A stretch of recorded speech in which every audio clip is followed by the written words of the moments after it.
पानी को बर्फ में बदलने में वक्त लगता है, ढले हुए सूरज को निकलने में वक्त लगता है, थोड़ा धीरज रख और थोड़ा और जोर लगाता रहे, किस्मत के जंग लगे दरवाजे को खुलने में वक्त लगता है। तो नमस्कार दोस्तों, मेरा नाम है सुशील कुमार। आप देख रहे हैं अपना YouTube channel Atariksh with study. Atariksh with study में आपका हार्दिक स्वागत एवं अभिनंदन है। तो दोस्तों, हो जाइए तैयार मेरे प्यारे बहन व भाइयों।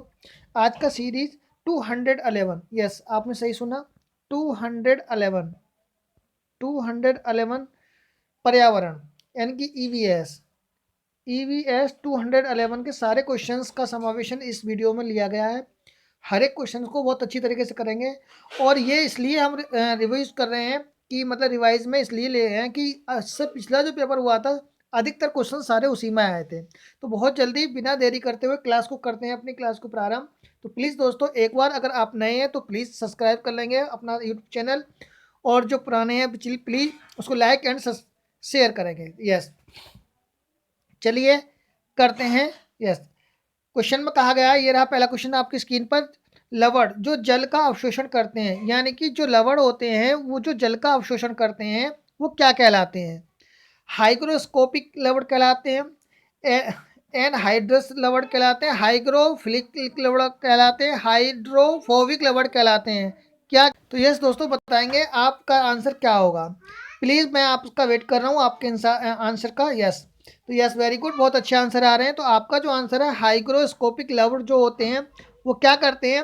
ये जो लवण होते हैं ये हमारे जो अवशेष रह जाते हैं अवशोषण करते हैं, किसका?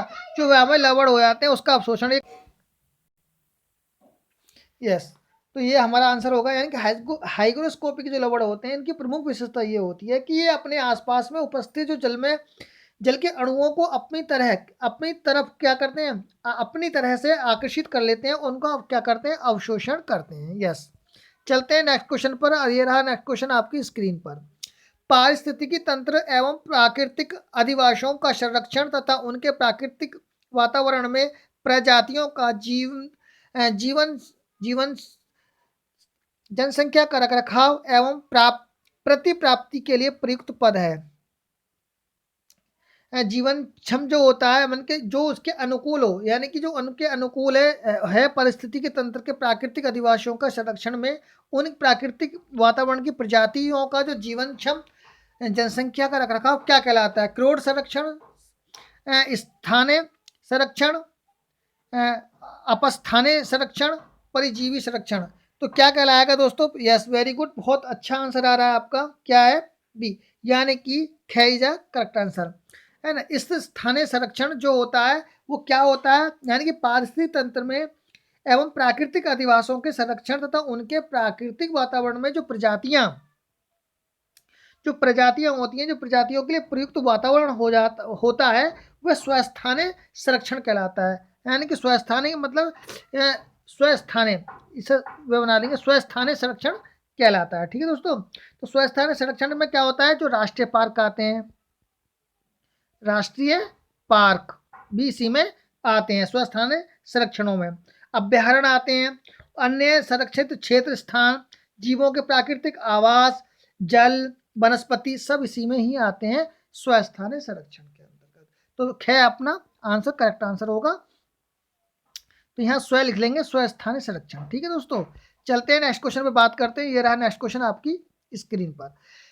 सामुद्रिक कच्छपों को जीवंत जीवाश्म कहा जाता है क्योंकि वे 115 मिलियन वर्ष यानी कि 150 मिलियन वर्षों से अधिक समय से पृथ्वी में क्या है? उपस्थित है। भारतीय उपमहाद्वीपों के जल भागों में पाए जाने वाले 5 प्रजातियों के समुद्री कच्छप में सबसे अधिक संख्या किसकी है? केनेप रिडेल की, लागर हेड की, ऑलिव रिडेल की या फ्लैट बैक की? तो बताएंगे दोस्तों किसकी है। यस, आपका आंसर यस वेरी गुड, क्या है? ऑलिव रिडेल की। वेरी गुड, यानी कि गे इज अ करेक्ट आंसर। इसमें क्या होता है? भारतीय उपमहाद्वीपों के जो जल भागों में पाए जाने वाले पांच प्रकार की यानी 5 प्रजातियां इसमें भी बोला गया है। 5 प्रजातियां यानी 5 प्रजातियां जो 5 प्रजातियों के समुद्री जो कच्छप यानी कि सी टर्टल बोलेंगे इनको, में सबसे अधिक जो पाई जा सबसे अधिक जनसंख्या जो मिली है वो मिली है ओलिव रिडेल की। किसकी? ओलिव रिडेल की। वेरी गुड, यानी कि सी इज द करेक्ट आंसर होगा अपना, यानी कि गे। आगे चलते हैं, करते हैं बात नेक्स्ट क्वेश्चन पर। ये रहा नेक्स्ट क्वेश्चन आपकी स्क्रीन पर। क्या कहा गया आपसे?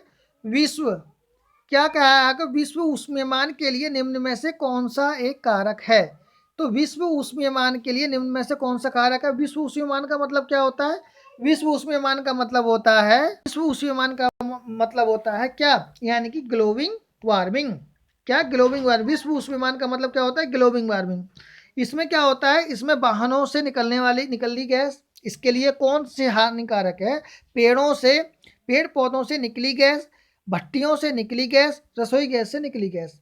तो जो विश्व ऊष्मीयमान के लिए निम्न में से कौन कारक है? तो बताएंगे दोस्तों कौन कारक है ग्लोबल वार्मिंग के लिए। पेड़ पौधों से निकली गैस ये तो है नहीं, भट्टियों से निकली गैस ये भी नहीं, रसोई गैस ये भी नहीं, वाहनों से निकली गैस।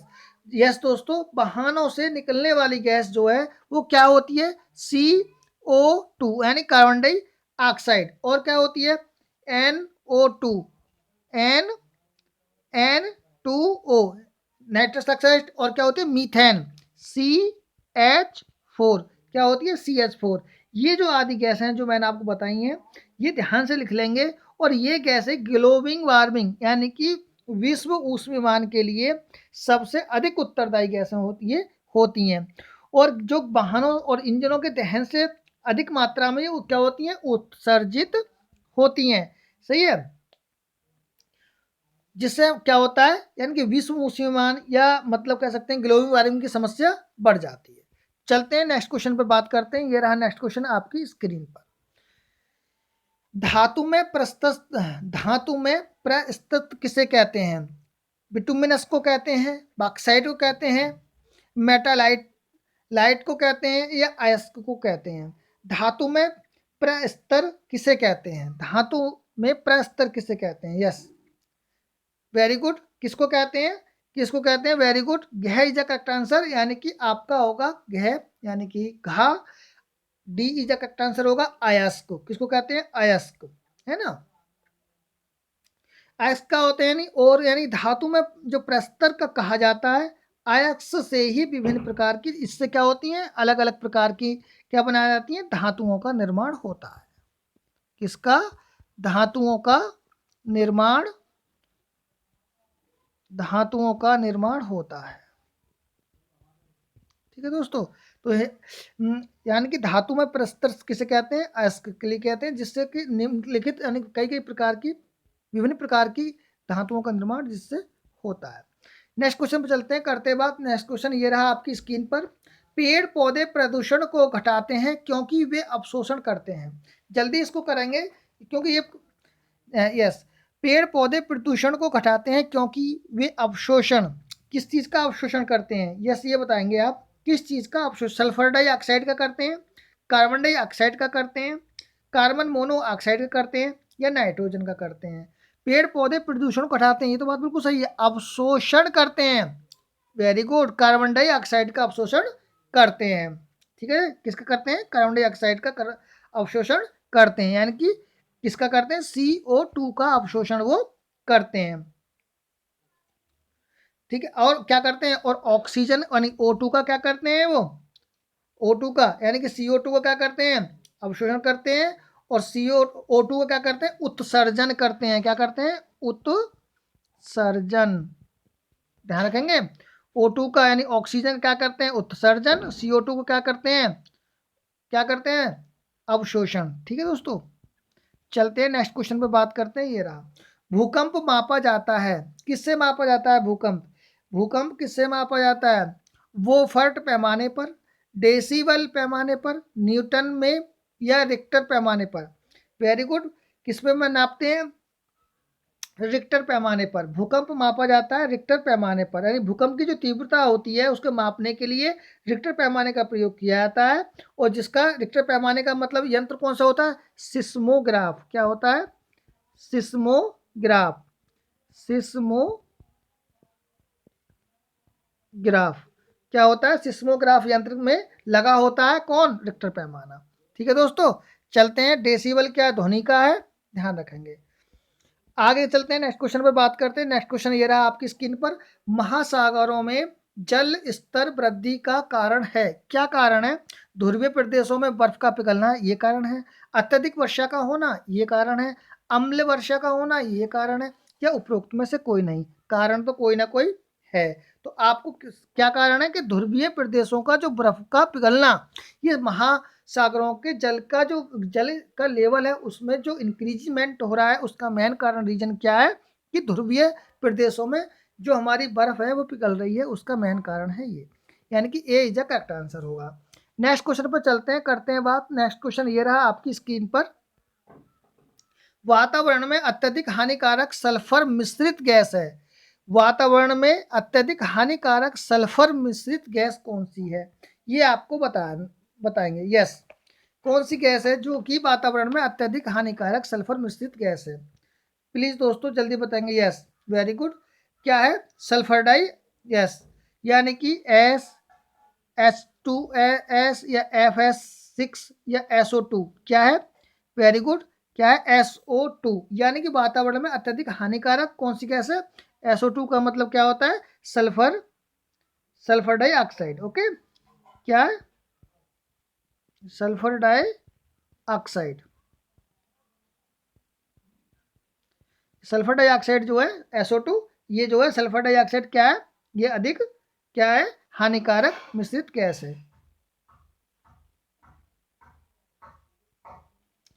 चलते हैं नेक्स्ट क्वेश्चन पर बात करते हैं। नेक्स्ट क्वेश्चन ये रहा आपकी स्क्रीन पर, वायु प्रदूषण को कम किया जाता है। अब वायु प्रदूषण को कम वृक्षों से कम किया जाएगा, भाई मछलियों से तो कोई मतलब नहीं होता, जंतुओं के द्वारा नहीं, सूर्य के प्रकाश द्वारा नहीं। और वायु को प्रदूषण को कम करने के लिए किसका, यस, वायु प्रदूषण को कम करने के लिए हम वृक्षों का रोपण करेंगे, कार्बन डाइऑक्साइड गैसों, यानी कि किसका, वायु प्रदूषण को कम करने के लिए कार्बन डाइऑक्साइड गैसों को जो उत्सर्जन हो रहा है, उत्सर्जन से वायु प्रदूषण होता है, उसमें वृद्धि होती है, क्या होता है, यानी कि वनीकरण, यानी कि वृक्षारोपण, किसमें, वृक्षारोपण, वृक्षारोपण के द्वारा, वृक्षारोपण के द्वारा क्या होगा, हानिकारक यानी कि प्रदूषण कम होगा, सही है ना। और ठीक है, कार्बन डाइऑक्साइड गैस की मात्रा कम होगी, ऑक्सीजन की ज्यादा होगी, तो क्या होगा, हम वृक्षों से। नेक्स्ट क्वेश्चन पे चलते हैं, और नेक्स्ट क्वेश्चन पे बात करते हैं, इंपोर्टेंट क्वेश्चन की सीरीज में डालेंगे प्लीज इसको, इंपोर्टेंट। विश्व पर्यावरण दिवस मनाया जाता है 5 नवंबर को, 5 जनवरी को, 5 जून को, या 5 सितंबर को। यस दोस्तों, बताएंगे कि विश्व पर्यावरण दिवस कब मनाया जाता है। वेरी गुड, बहुत अच्छे आंसर आ रहे हैं, 5 जून को। 5 जून को क्या मनाते हैं, 5 जून को मनाते हैं हम विश्व पर्यावरण दिवस। विश्व पर्यावरण दिवस हर वर्ष जब कब से मनाया जाता है, 19, ये और लिख लेंगे, 1972 से स्कॉटहोम में जो आयोजित की गई थी प्रथम बैठक, जब से हम 5 जून को क्या मनाते हैं, विश्व पर्यावरण दिवस के रूप में मनाते हैं। ठीक है दोस्तों, यस, चलते हैं नेक्स्ट क्वेश्चन पे बात करते हैं। नेक्स्ट क्वेश्चन ये रहा आपकी स्क्रीन पर, क्या कह रहा है नेक्स्ट क्वेश्चन, सूर्य से हानिकारक किरणों से पृथ्वी को कौन सा स्तर सुरक्षित रखता है, वेरी मोस्ट इंपोर्टेंट, आप इसमें डालेंगे स्क्रीन पर। यस, सूर्य से हानिकारक किरणों से पृथ्वी को कौन सा स्तर सुरक्षित रखता है, आयनन मंडल, ओजोन मंडल, क्षोभ मंडल, या चुंबक मंडल। यस प्लीज दोस्तों बताएंगे, कौन सा ऐसा मंडल है जो कि पृथ्वी को सुरक्षित यानी कि रखता है। यस, कौन सा, वेरी गुड, ओजोन मंडल, वेरी गुड। ओजोन स्तर जो होता है, सूर्य के हानिकारक जो किरणें आती हैं, रे आती हैं, जो पृथ्वी पर आने से उन्हें रोकती हैं और उनको हमारे जो पृथ्वी के सतह को सुरक्षित रखती हैं, कौन सी, ओजोन स्तर। ओजोन स्तर जो है ये हमारा सुरक्षित रखती हैं, और सूर्य से आने वाली हानिकारक जो रे होती हैं उनका क्या करती हैं, अवशोषण कर लेती हैं। ठीक है दोस्तों, ठीक है। ओजोन गैस एक स्तर पाई जाती है, और ओजोन मंडल, इसे हम क्या कहते हैं, ओजोन मंडल भी कहते हैं। और ओजोन परत सूर्य से आने वाली हानिकारक जो किरणें होती हैं, जिसे हम परावैंगनी किरणें कहते हैं, क्या कहते हैं, परावैंगनी किरणों का क्या करती हैं, वो अवशोषित कर लेती हैं और जिससे क्या होता है, ऊष्मता में वृद्धि हो जाती है और अनेक प्रकार के शारीरिक विकार क्या उत्पन्न होने लगते हैं अगर ये वाली गैस नहीं, वो स्तर नहीं होगा तो। ठीक है दोस्तों, आगे चलते हैं, नेक्स्ट क्वेश्चन पर बात करें। नेक्स्ट क्वेश्चन ये रहा आपकी स्क्रीन पर। किस जगह के फ्लोरा और फना उचित सूचित करते हैं, मतलब कि किस जगह के फ्लोरा और फना सूचित करते हैं पेड़ पौधे और जंतुओं को, मछलियों और पेड़ पौधों को, जंतु एवं मछलियों को, पक्षी एवं पेड़ पौधों को। तो प्लीज दोस्तों बताएंगे किसको करते हैं, पेड़ पौधे और जंतुओं को। वेरी गुड, क्या ये करेक्ट आंसर होगा, पेड़ पौधे और जंतुओं को फ्लोरा और फना ये क्या करते हैं, सूचित करते हैं। फ्लोरा और फना क्या होते हैं, जंतुओं को सूचित करते हैं, सही है। और इसका नेक्स्ट का आंसर पे चलते हैं। नेक्स्ट आंसर आपका क्वेश्चन ये रहा आपकी स्क्रीन पर। पारिस्थितिकी तंत्र का उदाहरण है क्या, वायु, तालाब, जल और मृदा। पारिस्थितिक तंत्र का कौन सा उदाहरण है, यस वेरी गुड, पारिस्थितिक तंत्र का कौन सा उदाहरण है, जल, सॉरी तालाब, क्या है, तालाब पारिस्थितिक तंत्र का उदाहरण है। तालाब क्या है, एक प्रकार का पारिस्थितिक तंत्र का उदाहरण है, क्योंकि तालाब में क्या होता है, जैव और अजैव तत्वों के साथ साथ जीव जंतुओं तथा पेड़ पौधों की उपस्थिति भी होती है। क्या होते हैं तालाब में, जैव और क्या होते हैं अजैव, जैव और अजैव है ना, तत्वों के साथ साथ क्या होते हैं जंतु और पेड़ पौधों के भी वहां पे रहते हैं, इसलिए क्या होता है वहां पे, उसको हम पारिस्थितिक तंत्र का उदाहरण तालाब को माना जाता है। नेक्स्ट क्वेश्चन पर चलते हैं। नेक्स्ट क्वेश्चन ये रहा आपकी स्क्रीन पर, क्या कह रहा है नेक्स्ट क्वेश्चन ये रहा, यस कौन से जीवीय कारक नहीं है, कौन से जीवीय कारक नहीं है, पेड़ पौधे जीवीय कारक नहीं है, जंतु नहीं है, सूक्ष्म जीव नहीं है, या प्रस्तर नहीं है। तो कौन से जीवीय कारक नहीं है, देखो जीवीय कारक पेड़ पौधे तो हैं, जंतु भी है, सूक्ष्म जीव भी है, पर कौन से नहीं है, प्रस्तर नहीं है। प्रस्तर क्या है, एक अजैविक कारक है, क्या है, एक अजैविक कारक है, अजैव कारक लिखो, अजैविक कारक है, क्या है, एक अजैविक कारक है, सही है, क्या है, एक अजैविक कारक है। पेड़ पौधे जीव जंतु सूक्ष्म क्या है, जैविक कारक है। नेक्स्ट क्वेश्चन पे चलते हैं, तो हमारा आंसर होगा प्रस्तर।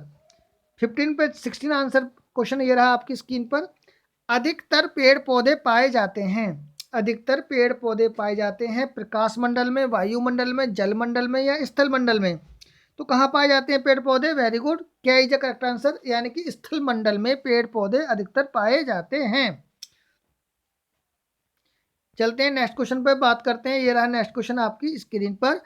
अन्य मृत जंतुओं पर निर्भर करने वाले प्राणी को कहते हैं, क्या कहते हैं, पैरासाइट, डिकम्पोजर, स्क्वेंजर या ओमनीवोर, क्या कहते हैं बताएंगे दोस्तों, क्या कहते हैं, जो मृत जीवन पर, जो जंतुओं पर निर्भर रहते हैं उनको क्या कहते हैं हम, स्क्वेंजर, क्या कहते हैं, वेरी गुड, स्क्वेंजर कहते हैं।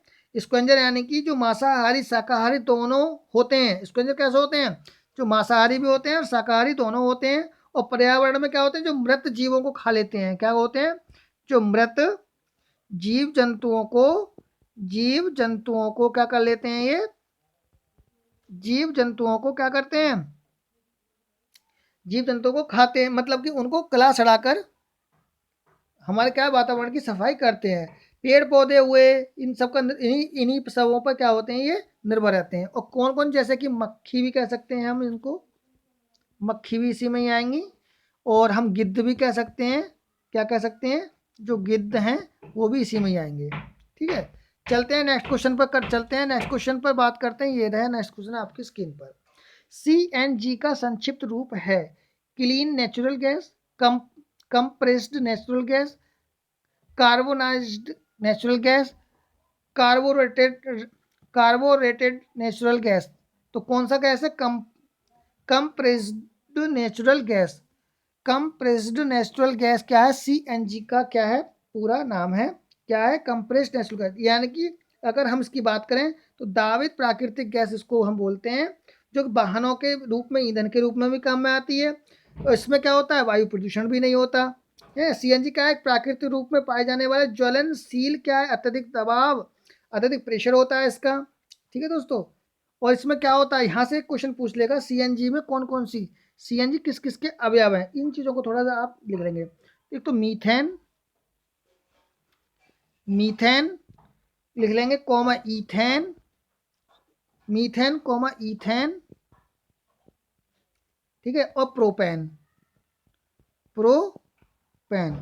इन गैसों का मिश्रण होता है नेचुरल कंपोस्ट गैस, जो होती है कंप्रेस्ड नेचुरल गैस जो होती है, ये मीथेन, ईथेन और प्रोपेन का क्या होता है, मिश्रण होता है। यस, नेक्स्ट क्वेश्चन पर चलते हैं और करते हैं बात। नेक्स्ट क्वेश्चन ये रहा आपकी स्क्रीन पर, क्या कहा गया है नेक्स्ट क्वेश्चन में, देखते हैं। निम्न में से कौन विश्व ऊष्मीयमान का कारण है? विश्व ऊष्मीयमान, ये तो विश्व ऊष्मीयमान का कारण है। यस, बताएंगे विश्व ऊष्मीयमान का क्या कारण है। जल प्रदूषण है, मृदा प्रदूषण है, वायु प्रदूषण है, या ध्वनि प्रदूषण है। यस, यानी कि विश्व ऊष्मीयमान का जो कारण है क्या रीजन है इसका। यस, यानी कि ग्लोबल वार्मिंग का क्या रीजन है। यस, बताएंगे दोस्तों, वेरी गुड। क्या है, इज अ करेक्ट आंसर, यानी वायु प्रदूषण। क्या है, वायु प्रदूषण की स्थिति के कारण ये अवांछनीय जो गैस होती हैं अत्यधिक मात्रा में क्या हो जाती हैं, वायुमंडल में जमा हो जाती हैं, है ना। और क्या होता है, सूर्य से जो आने वाली किरणों को पुनः वो वापस नहीं जाने देती, और जो हमारा परिणाम स्वरूप क्या होता है, सूर्य क्या ऊष्मीय ऊष्मा यहीं पर बनी रहती है, और जिससे क्या होता है, ग्लोबल वार्मिंग अधिक हो जाती है और ये समस्या पैदा होती है। तो हमारा जो आंसर होगा वायु प्रदूषण होगा। नेक्स्ट क्वेश्चन पर चलते हैं, करते हैं बात। नेक्स्ट क्वेश्चन ये रहा आपकी स्क्रीन पर। महासागर, महासागर पृथ्वी पृष्ठ के अधिकांश जगह आवृत किया है, जो लगभग किसके बराबर है? 3/4 के, 1/2 के, 1/4 के, 2/3 के। तो यस दोस्तों बताएंगे, यानी कि महासागर पृथ्वी पृष्ठ का अधिकांश जगह आवर्त किया गया है, जो किसके बराबर है? 75 के, यानी कि 3/4, 3/4 के बराबर है। यानी कि पृथ्वी का जो जलीय भाग जलमंडल कहा, यानी कि जो पृथ्वी का जलीय भाग का जलमंडल कहा जाता है, जिसमें सागर, नदियां, महासागर, ये सब क्या होते हैं, यही तो होते हैं। जो पृथ्वी का क्या होता है, 3/4, सही है ना, 3/4। और परंतु महासागर का क्या होता है, अगर महासागर की बात करें, अगर महासागर की बात करेंगे तो 2/3 होगा, ध्यान रखना, महासागर का 2/3 होगा। और पृथ्वी के जलीय भाग का अगर बात पूछता है, जलमंडल कहा जाता है जिसको, उसमें क्या आता है, 3/4। कन्फ्यूज बिल्कुल नहीं होता है। ये कह रहा है कि पृष्ठीय अधिकांश जगह आवर्त होता है, तो ये 3/4। और वो अब महासागर के बारे में बात करता है तो कितने में आएगा, 2/4। नेक्स्ट क्वेश्चन पर चलते हैं, करते हैं बात। नेक्स्ट क्वेश्चन ये रहा आपकी स्क्रीन पर, देखेंगे। स्टेलेट लिखेंगे, बोलेंगे क्या है, स्टेक्लेलाइट और स्टेलेमेलाइट में निक्षेपण होता है। स्टेलेक्लाइट OMM क्या है, स्टेलेमेगाइट में निक्षेपण होता है। क्या होता है, सिलिका का, मैग्नीशियम कार्बोनेट का, कैल्शियम कार्बोनेट का, सोडियम कार्बोनेट का।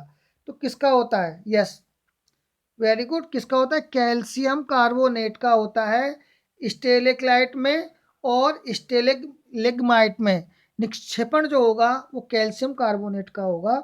यस, चलते हैं नेक्स्ट क्वेश्चन पर, करते हैं बात। नेक्स्ट क्वेश्चन ये रहा आपकी स्क्रीन पर। यस दोस्तों, ये रहा, क्या है, निम्नलिखित निम्न में से कौन वायु प्रदूषण का एक उदाहरण है? वायु प्रदूषण का एक उदाहरण क्या है, धुआं और कुहासा, वाहनों से निकलने वाली गैस, जलती हुई लकड़ी या चारकोल से निकली हुई गैस, या उपरोक्त सभी। यस, तो देखो, धुआं और कुहासा, इससे भी वायु प्रदूषण होता है, वाहनों से निकलने वाली गैस, इससे भी होता है, और जलती हुई लकड़ी, इससे भी होता है। तो ये हमारा घ इज अ करेक्ट आंसर, यानी कि D is a correct answer होगा। चलते हैं नेक्स्ट क्वेश्चन पर, ये रहा नेक्स्ट क्वेश्चन आपकी स्क्रीन पर। क्या कहा गया है, भारत तथा दूसरे देशों में प्रदूषण को रोकने के लिए बनाए गए नियम का प्रयोग रोकता है? कागज के थैले को रोकता है, प्लास्टिक के थैले को रोकता है, नायलॉन के थैले या चमड़े के थैले को रोकता है? किसके थैले को रोकता है? यानी भारत और दूसरे देशों में प्रदूषण को रोकने के लिए प्लास्टिक के थैलों को, जो नियम बनाए गए हैं, प्लास्टिक के थैलों को रोकता है, यानी कि B is a correct answer. Next question पर चलते हैं, और नेक्स्ट क्वेश्चन ये रहा आपकी स्क्रीन पर। हवा में उपस्थित ऑक्सीजन का प्रतिशत है लगभग कितना, हवा में ऑक्सीजन का प्रतिशत पूछ रहा है दोस्तों, तो कितना होगा 21%। कितना होगा 21%, क्या है हमारा 21% क्या है ऑक्सीजन, 78% क्या है हमारा नाइट्रोजन, ठीक है ना, 78% क्या है नाइट्रोजन, वेरी गुड। और अगर बात करते हैं कार्बन डाइऑक्साइड की, तो 0.03% कार्बन डाइऑक्साइड गैस हो जाएगा, और अन्य गैस जो हो जाएंगी वो कितनी 0.97% अन्य गैस हो जाएंगी। ठीक है दोस्तों, चलते हैं नेक्स्ट क्वेश्चन पर बात करते हैं। नेक्स्ट क्वेश्चन ये रहा आपकी स्क्रीन पर, परम तापमान पैमाना कौन सा है। परम तापमान पैमाना कौन सा होता है, प्लीज दोस्तों बताएंगे। सेल्सियम, फारेनहाइट, केल्विन या ये सभी। तो परम तापमान पैमाना होता है केल्विन। कौन सा होता है, केल्विन। परम तापमान केल्विन पैमाना होता है, और इसको हम किससे, इससे टी से हम सूचित करते हैं, किससे, हम इसको इससे केल्विन को इस तरीके से, है ना। तो अगर बोला जाए कितना होता है, तो टी इजिकल टू कितना होता है 273 डिग्री, और टेम्परेचर की बात करें कितना होगा सेंटीग्रेड। तो ये हमारा होता है केल्विन पैमाना। ठीक है दोस्तों, नेक्स्ट क्वेश्चन पर चलते हैं। नेक्स्ट क्वेश्चन ये रहा आपकी स्क्रीन पर, प्रकाश संश्लेषण। प्रकाश संश्लेषण संपादित होता है सभी पौधों के द्वारा, सभी जंतुओं के द्वारा, सभी हरे पौधों के द्वारा, या वायरसों के द्वारा। यस, तो वेरी गुड, जो प्रकाश संश्लेषण सभी हरे पौधों के द्वारा संपादित होता है। यस,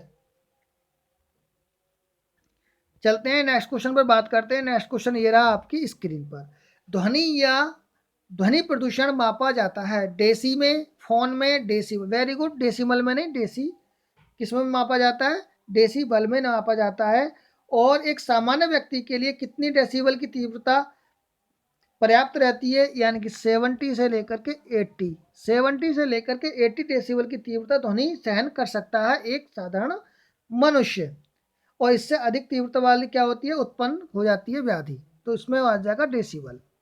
चलते हैं नेक्स्ट क्वेश्चन पर बात करते हैं। ये रहा नेक्स्ट क्वेश्चन आपकी स्क्रीन पर, निम्नलिखित में से कौन पर्यावरण के लिए हानिकारक है। कागज, कागज तो नहीं होता, कपड़ा, कपड़ा, धातु या प्लास्टिक। वेरी गुड, प्लास्टिक, ये नहीं होते।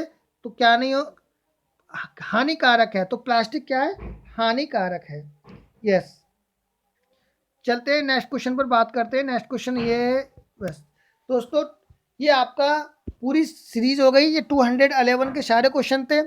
ये मैं आपको बताऊं, मैंने जो ऑप्शंस हैं उनको अभी आज जल्द, मतलब कि सिर्फ हमने एक समराइज जल्दी टेस्ट लिया था कि हमारे कितने आंसर्स हिट सही होंगे। प्लीज़ इस बात से बेफिक्र रहना, हर एक ऑप्शन को अच्छी तरीके से दूसरी सीरीज लेकर आऊँगा, हर एक ऑप्शन के लिए हिट करेंगे जैसे हम पहले करते आए हैं। तो प्लीज़ बने रहिए। और ये तो एक मॉक टेस्ट था, जल्दी आपने भी देख लिया कि आपके कितने आंसर सही है। कमेंट बॉक्स में कमेंट करेंगे आपको, आपके माता पिता को, चैनल स्पर्श। और प्लीज़ दोस्तों, अगर आपने अपना यूट्यूब चैनल को सब्सक्राइब नहीं करा है तो प्लीज़ दोस्तों, मेरी मेहनत आपका प्रयास, बस यही दोनों मिलकर, और इस बार सुपर टेट की target, super TET. Yes, very good. चलते हैं, अब समाप्त करते हैं अपनी वीडियो के लिए। धन्यवाद, वंदे मातरम।